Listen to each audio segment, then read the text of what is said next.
God didn't only save us from our sin. You know, the cross of Jesus Christ speaks of the deliverance from sin. Jesus took in himself all the sin and my sinful nature and everything of this world and all of the evil of this world into his body when he was crucified, to crucify all those things with him, to deal with all those things all at once on that cross. And here in Ephesians 2 verse 6 in the Passion Translation, Paul says, we didn't only die with Christ, he raised us up with Christ, the Exalted One, and we ascended with him into the glorious perfection and authority of the heavenly realm, for we are now co-seated as one with Christ. We were not only saved from our sinful nature, we were also made one with Christ. So wherever Christ is, we are there with him.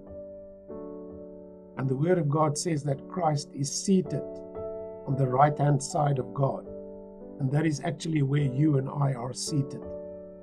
We are sitting with Christ in these heavenly places at the right hand of God. That is how one we are with him. And,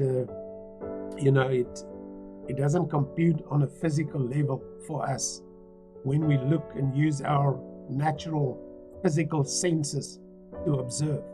We don't see ourselves with these eyes sitting next to God our Father with Jesus Christ. We don't see ourselves co-seated with Christ at the right hand of our Father with the eyes in our heads. But with the eyes of our spirits, we can see that we are seated with Christ. This is a truth that if we don't experience it, it doesn't go away. Truth remains forever. Truth is there forever. So we are seated with Christ, even though I'm sitting here in front of my camera talking to you. In the same moment, I'm seated with Christ in heavenly places. And by grace, I can balance these two truths. The one being seated in front of my camera and the other one being seated with Christ at exactly the same time that I'm seated here in front of my camera. You know, God has made us one with Christ. And like Christ died and went into the grave and was raised from the grave, you and I are raised from the grave. We don't only share in that life of Christ that hung on the cross. You know, it's like Paul said, I am crucified with Christ, so I'm hanging there with him. That is true. And that deals with our sinful nature. But in the place of our sinful nature that has now been crucified, we have received a nature that is resurrected from the dead, a nature that has overcome death, that has been victorious over death. That's why death has no sting anymore. That's why death should not be feared by you and I. That's why death is not a threat to us. Like Paul said, you know, to live is Christ, to die is gain. And I think when we talk about dying and living, there are two ways in which we can die. When we die with Christ on the cross, that's one way in which we can die.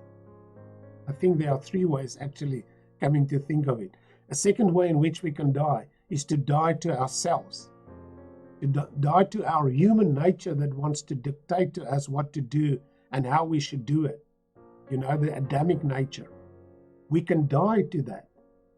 And in dying to that, we will start to experience this resurrected life that overcame death.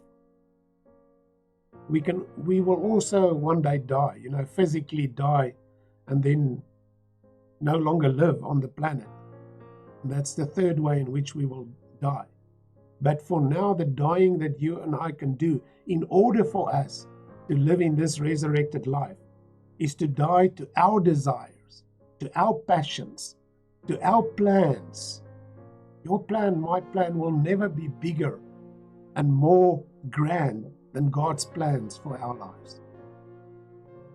So we can die to that, to die to our own unforgiveness, to die to our lack of love, to die to many things that is still part of the Adamic nature that lives in us.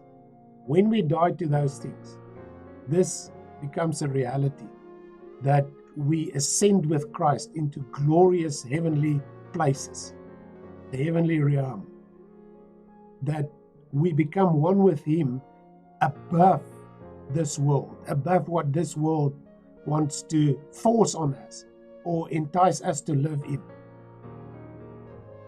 We are stronger than this world through Christ that dwells in us.